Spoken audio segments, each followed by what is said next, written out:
Well, this is very, very different. I've been with Tommy for about 1.5 years now. We've gone to lots of protests. We've been to universities. We've been around the UK. But something very different has happened, and that's that people are now absolutely furious about this. There's a electricity almost in the air of people who have completely had enough of all of it.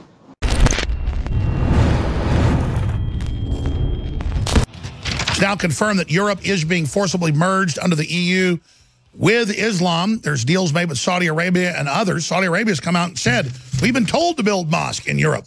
We've been told to do this. It's what the Catholic Church wants. It's what the new Pope wants. They want abortion. Ireland just legalized abortion. It'll be a sacrament soon. Well, Kalen Robertson has been there when this happened to Tommy. He's been covering the live events as they scaled the gates there at 10 Downing Street, almost total news blackout. Now they're at Speaker's Corner. He just got back to his place after all of this. They're in London. And if you just joined us on all those radio and TV stations out there, I think it's better if Kalen describes to you, just in a snapshot, who Tommy is. Most people know, now they do. And then the order that the press, thousands of different comments online taken down, hundreds of mainstream news articles from BBC to Sky Television just deleted the articles and said, we've been given a D notice. So again, England is not as free as folks think. Certainly not if you are actually someone from there. So thank you for coming on. You're at Kalen Rob on Twitter. And, of course, also are the main contributor with the work and the great work we see there at TommyRobinsonOnline.com. So thank you for coming on with us, sir. Oh, thanks for having me. And you very accurately described what's been going on in this country in the last few days. We've seen news articles completely wiped out. I've spoken to journalists who are really, really keen for information, who have then later said, sorry, we had to pull the whole story. We can't talk about any of this. And it's very, very, very, very worrying. There were even journalists, I mean, there's lots of technicalities about what I can and can't talk about. I was in the courtroom when all of this happened. Obviously, there's a reporting restriction. But, you know, when the judge even said that there's a reporting restriction, they closed the books. They wouldn't report on it after that. And it's a very, very, very bizarre situation. Usually reporting restrictions like this are only placed in very, very extreme cases, very, very high-profile cases. And there's not really any reasoning for them to do this in this particular scenario, other than so that people don't know that they've done something wrong. Thank God that you guys are reporting it. Thank God InfoWars is making a deal out of it. And I think Fox News have just spoken about it. And that information is going to the UK. Thousands and thousands, tens of thousands of people have been rioting and protesting about this now. They've all been talking about it in the streets. And that information is getting to the general public, despite their attempts to stop it. And so hopefully the ball will just keep rolling and more people will look to the US to find out information about this. But in this country, the situation, how it feels, going to pick up a copy of the local newspaper, going to look on any articles, there's a complete blackout. We can't see anything. The only people talking about it are people on Twitter. It's actually very strange. You know, it's a massive news story and it's completely unreported. It's the feeling in this country right now is absolutely bizarre. It's intensified the mistrust in the media. People are furious. I actually met with someone today who is from the left, who works for a very left-wing, very well-known media outlet. And they said they've never seen anger like this before. They said it's actually very, very worrying where this could go. If something happens to Tommy in prison, sorry, I'm just in the middle of that. No, I understand you weren't able to get back to your house, and so you just got out of the a vehicle and are talking to us on the side of the road. It sounds great. We totally understand. Again, we're talking the main camera person, the main right-hand guy to Tommy Robinson is with us right now. Kalen Robert's son is here with us. And we're talking about an iron curtain of censorship that's taking place and multiple levels of a total power grab with political correctness, where they arrest police chiefs that talk about Muslim rapes in Sweden, where the Stasi has been reactivated and works for Facebook. You can't make this up. To arrest people that criticize Islam. Twitter and Facebook help the government of Pakistan find people that are atheists. They call it blasphemy, and they are executed. So you have to understand, Twitter, Facebook, and YouTube, Google especially Apple, they're already working with the communist Chinese, rounding up the Christians and Buddhists. They're already working, helping the Arab Spring throw gays off buildings. The West funded that. The elites are allied with Islam because there's 1.8 million of them. The West is dying. And the decision hasn't been made to rehabilitate the Muslims and bring them into the West. I don't care if they got brown skin, a bunch of them. But their culture is pure, absolute evil, many of them. The biggest threat to a Muslim is other Muslims, as you know, Kaylin. So get into, I understand this Iron Curtain of tyranny. He simply reported that they were having, as you know, huge trials on the child kidnapping rings that he had first exposed and been put in prison for. They give him a sentence for that. Then he's given 13 months commuted. He simply goes and covers they're having a trial. Nothing about the details of the trial, just that there is a trial. That's totally normal under jurisprudence, English common law, Magna Carta, Bill of Rights, Constitution, and your own law. Everybody knows that. They take him to jail for that, and then they order everyone not to talk about it, period, and denotice hundreds of publications. As you said, talking to other members of the press, this is unprecedented, and we have seen thousands hit the streets. Describe what you've witnessed, the level of awakening here. This is beyond the old Soviet Union. Well, this is very, very different. I've been with Tommy for about 1.5 years now. We've gone to lots of protests. We've been to universities. We've been around the UK. But something very different has happened, and that's that people are now absolutely furious about this. There's a electricity almost in the air of people who have completely had enough of all of it. You're right about what you said with people being terrified, and the establishment, and our very establishment and our police being terrified about reporting on these grooming gang scandals. We haven't seen press restrictions on any cases with, people like Rolf Harris and all of these big, massive, high-profile cases with white pedophiles and things like that. We have the BBC with helicopters outside their house as soon as there's any accusations. This is completely unprecedented, and people can see straight through it. And you can feel the tension in the air of this country right now. You can cut it with a knife. It's so intense. It's quite scary, actually, seeing where this could go. And obviously, if any harm comes to him, I can predict mass violence across the UK. I can predict towns and cities coming to a standstill. We will not. What's about to happen is a change in a way we have never seen before in this country. Everything is shifting. There are journalists and there are mainstream people. I've had met MPs and very, very high-profile people contact me and talk to me and saying that they want to go straight out, guns blazing, and going against this, but they'll probably lose everything. It's torn apart the fabric of the country right now, and everything's sort of fractured. I can't really describe how insane all of this is. I was in an LGBT bar the other day, yesterday, and everybody in there was talking about it. You've got fringe groups on the left, gays and transgender people, everybody shaking our hands and talking about this. It's united everybody who existingly would have been on the far left. It's very strange. Because the general public, whether you're liberal, conservative, black, white, whatever, you're against pedophilia, even the average Muslim, but you've got this strand of Islam that does it, sex traffic going on, blacks being sold in cages in Libya, all this, and now we're finding out it's there. And as you said, they find a dead girl at Jimmy Savelle's place. It's national news. It should be. You've got helicopters at the Royal Palace when they find a dead kid buried in the backyard.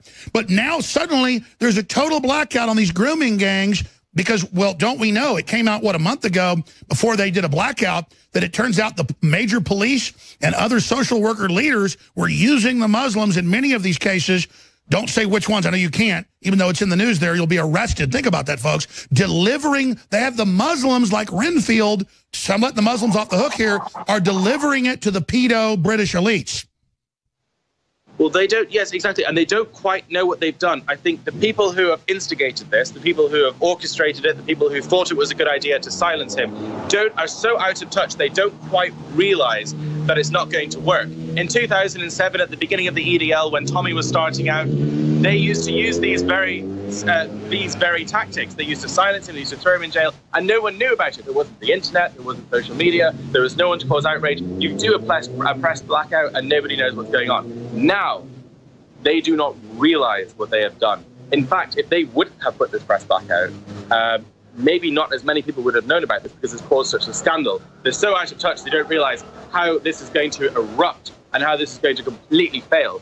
This is it's unprecedented. So it's fair to say, I think you can mark this point as the beginning of the real explosion, the pushback against what's happening. They've jumped the metaphorical shark here by folks know that these massive grooming scandals are happening in every city. They know Muslims and pedos are above the law, and folks are angry across the board. Oh, yes, of course they do. I mean, a lot of people in this country, millions of people have known this is going on for ages. This is why we had Brexit. This is why in America you had Trump. We knew that the establishment was covering up cases since Hillsborough, and since before then. It's been proven. Kaylin Robertson, you're a hero as well with Tommy, the Antifa attacking you guys. Stay there. Back in 2 minutes. We're going to do a few more segments with you. Amazing. TommyRobinsonOnline.com. Go there, make donations. We've also made big donations. I did 20 grand a few months ago. That's why I need you to buy the products at InfoWarsStore.com. I get the treat of having George Soros and Hillary come after me. But quite frankly, that is a treat because it means I'm doing something. I'm a man. I don't like to go through these tribulations, but it's got to be done. I look at Tommy Robinson and how they tried to kill him with bleach in prison and all he went through and losing his house and his tanning salon just because he saw kids being run out of a kebab shop next door. And it actually makes me get tears in my eyes that he hadn't gotten more support. But I think they went over the line because it was Tommy that first exposed it. Tommy that went to prison twice for it. Tommy that didn't even break their fake rule. And now saying no one can report on him disappearing. That is beyond the stuff we hear about in old Russia. Short segment here, another segment coming up, then Roger Stone. But Kaylin Robertson, I'm not kissing your butt here. It's true. When you guys get attacked by Antifa, when the police stand down, the things you do for free speech worldwide, the examples you and what Judy Brown, or is it Julie Brown? I don't have a teleprompter. What you guys are doing is historic. Thank you so much. It's really kind to hear things like that. I mean, there are people who go to war and who join the military and have their limbs blown off and things like that, and I find that far more incredible than anything that we would be doing, in terms of fear and things like that. And I don't see how more people aren't doing it. This is what I find really interesting. I don't see how more people wouldn't risk a cushy job or something like that to go out and speak out against this and to go and join this. But let me say something on that. They've got studies in Europe, UK, and here.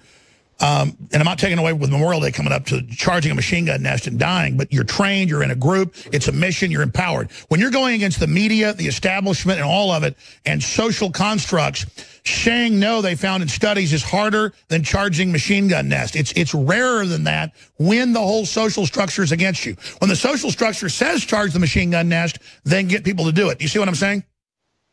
Well, I slightly. Something just, there's lots of cars, there's lots of things going on. I can't really hear what you're saying, but sort of. I think you're talking about... moral courage sometimes is harder than physical courage. Yes, it's very, very true. I think this whole thing is just basically a representation about a massive gap between people who have had things far too well for far too long and people who have basically been running the country, the working people of this country, people like Tommy. And this huge gap of representation between them is what's caused such a major resentment and what's caused such a relaxed, mentality that's sort of allowed all of this to happen. So it's quite hard to hear you because of all this chaos. But you're doing a great job. Keep going.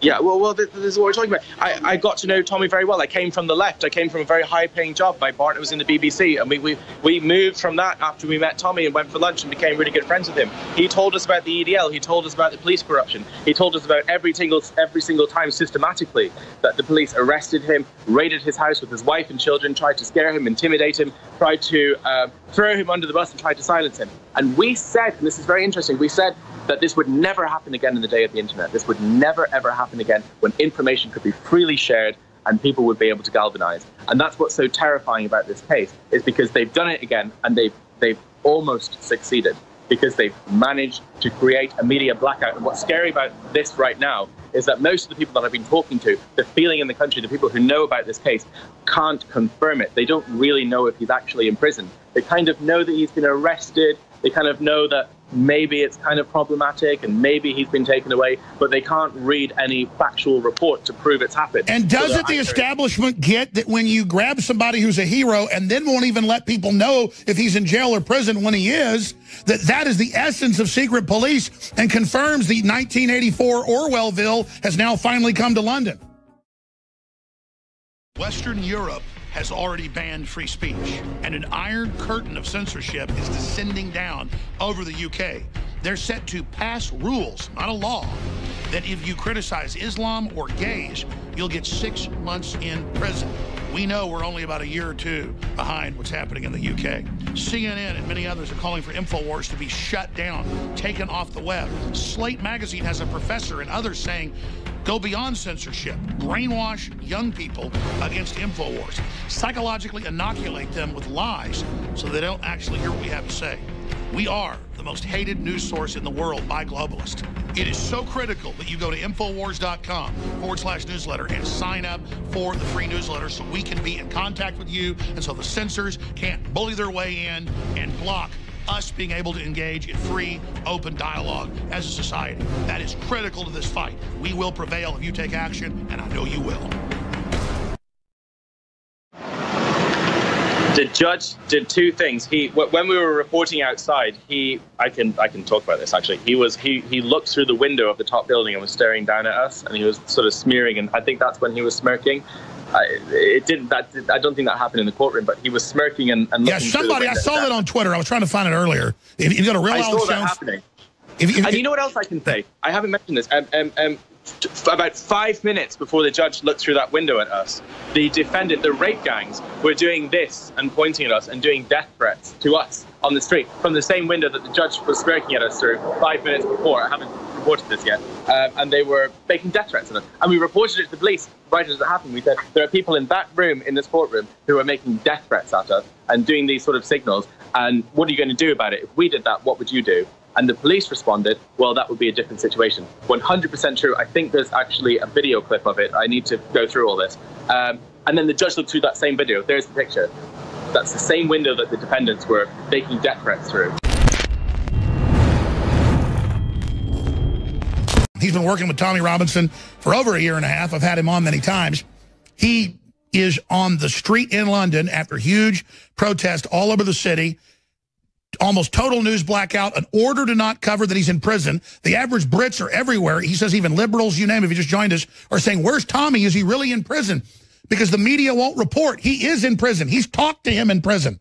He can talk about that, but not why he's in prison. But I'm in the U.S., I can tell you. Fox News talked to the lawyer, talked to others on condition of anonymity.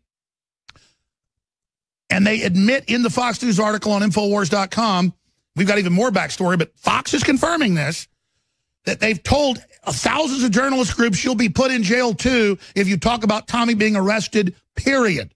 Now, that has finally gotten people to click out of where they're at. Tommy Robinson, the activist that first exposed the giant child kidnapping rings with the Muslims, who was put in prison for it. It's now all over the news. They're confirmed, but they've now put him in jail for it.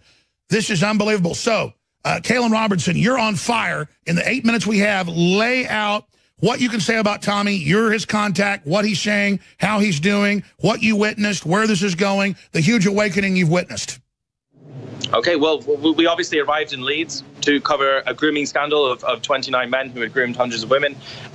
There was no evidence of any reporting restriction on it. We read out simply facts from a reputable, credible newspaper. We read out the allegations. We used the word alleged. There was nothing unlawful at all. We had done all the research beforehand, all of it. It wasn't a contempt of court thing. We weren't releasing information about the case that could jeopardize it or that wasn't already publicly available in the local newspaper. So we just decided to go out there and read out those charges and video the people who were the defendants who were going in. Those people have already had videos taken of them and already had pictures taken of them, so we weren't releasing anything new. The police immediately arrived, 9 of them, walked outside a car, arrested him, took him to a prison, told us that it was for breach of the peace. Very strange, given that it's one man with a phone. We went to the prison cell where he was being kept at. They said he's been released. He's not here anymore. And then we found out that he's being taken to the court. And then the court process started. And for tyrannical law reasons, I can't tell you what happened in that courtroom. It was, I don't know if this is legal or not, but it was minutes long. It was 3 or 4 minutes long in that courtroom. There was no bail. There was no back and forth argument. There was no proper defense. It was minutes. And then it was taken away, gone, straight to prison. No chance of bail, no chance of leaving. That's it, blackout. And then the press couldn't talk about it. The journalists who were in that room closed their notepads as soon as they realized there was a press restriction, and they went home and they didn't talk about it. And that was it. And they thought it was silenced. And that's where we're at now. And now we're in a situation where hundreds of thousands of people in this country are going out and protesting, and they're furious. And people who I never expected to be talking, who are from the left-wing media, are saying that they've never seen anything like this before. They've never seen anger like this before. They're worried about the whole country being burned down.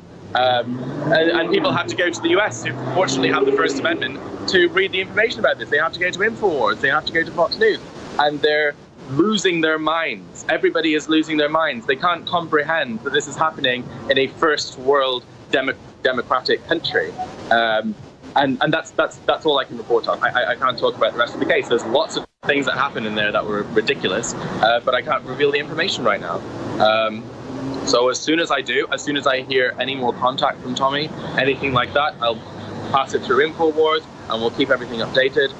But until then, the only thing I can provide between then and now is that he is safe. All accusations of him being assaulted are untrue. It's not a highly Islamified prison where he's staying, so he's safe. That's all I can talk about.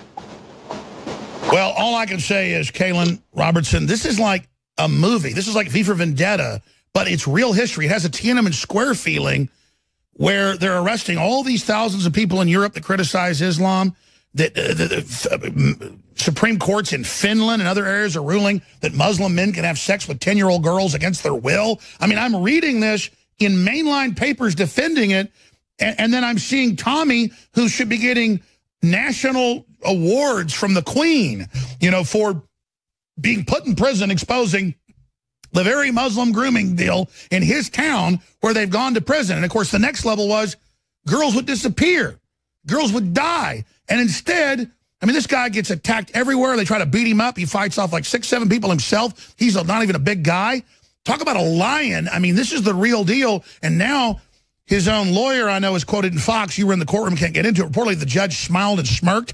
He was caught on footage outside looking out the window as Tommy was arrested, smirking. I know you can't get into this, but can you just tell us you know, if the judge was smirking when Tommy's lawyer said he'll be killed in prison? The judge did two things. When we were reporting outside, I can talk about this actually. He looked through the window of the top building and was staring down at us, and he was sort of smearing, and I think that's when he was smirking. I don't think that happened in the courtroom, but he was smirking and looking. Yeah, somebody, I saw that on Twitter. I was trying to find it earlier. If you got a real I saw that happening. And you know what else I can say? I haven't mentioned this. About 5 minutes before the judge looked through that window at us, the defendant, the rape gangs, were doing this and pointing at us and doing death threats to us on the street from the same window that the judge was smirking at us through 5 minutes before. I haven't reported this yet.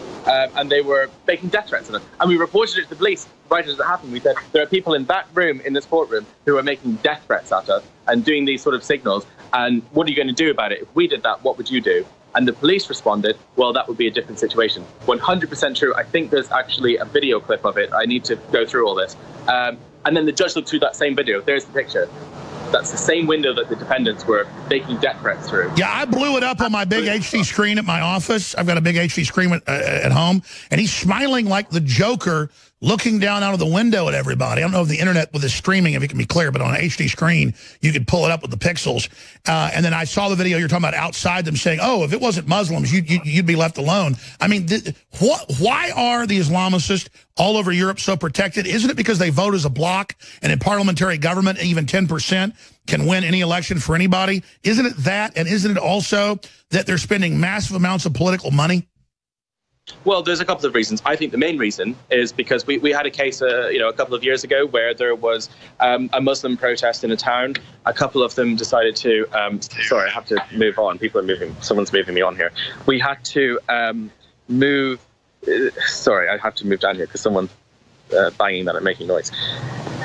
There was a Muslim man who was arrested for hitting a police officer over the head with a brick.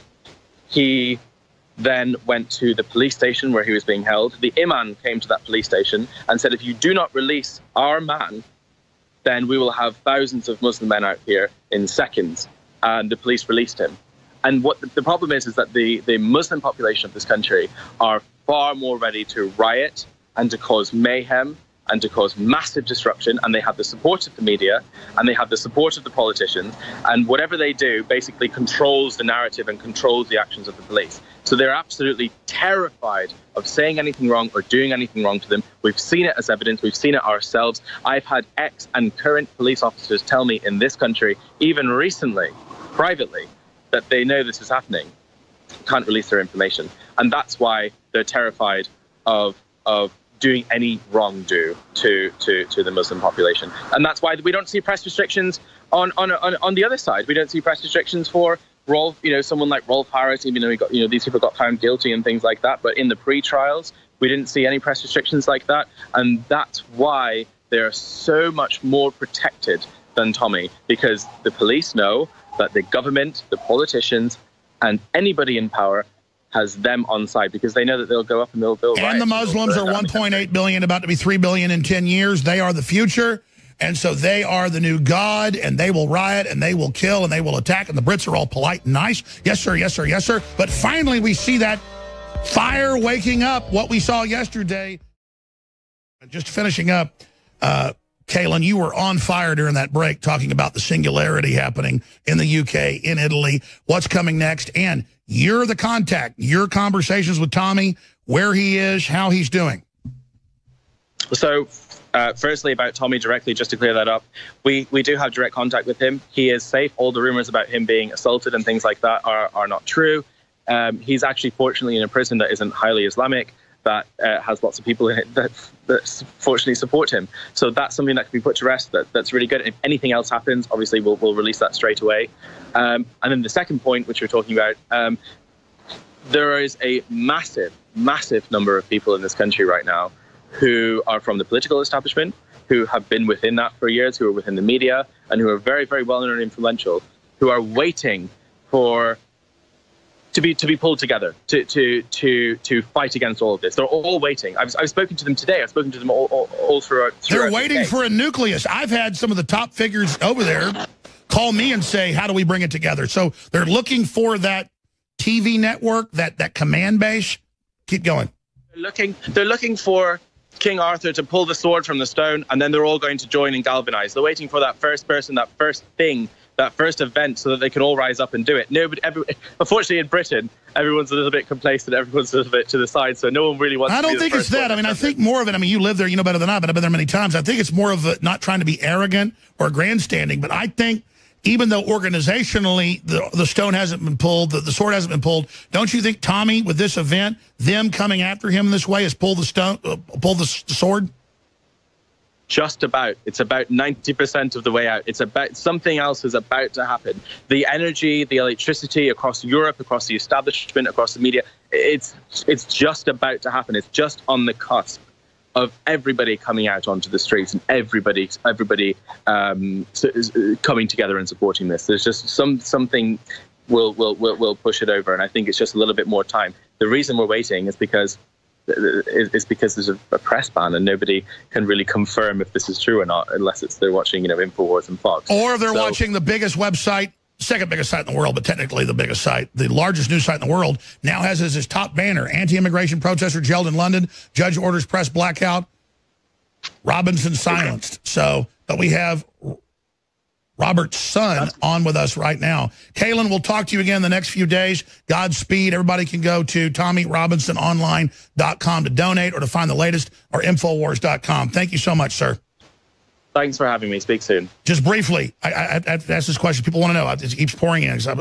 What else is Tommy telling you that you can say on air? I know there's this totalitarian North Korean blackout, but what else has he said to you? We have seconds on the phone, so I'll know more stuff in the next couple of days. But the main information now is just that he's safe and that he's happy for us to pursue a legal battle. Does he know how big all this is? Nope, he has no idea. But there's no time to tell him.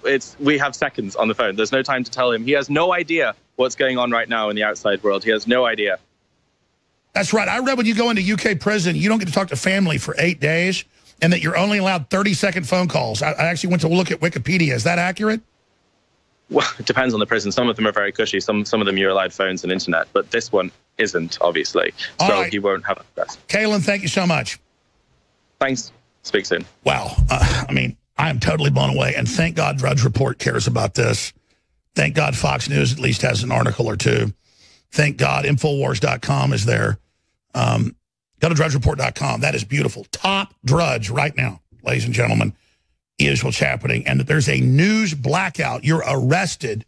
That poor guy who we've had on probably 10 times before, Kalen, could not even tell us what was going on. During the break, I was trying to get stuff, and he was scared to do it because they'll throw your butt in prison.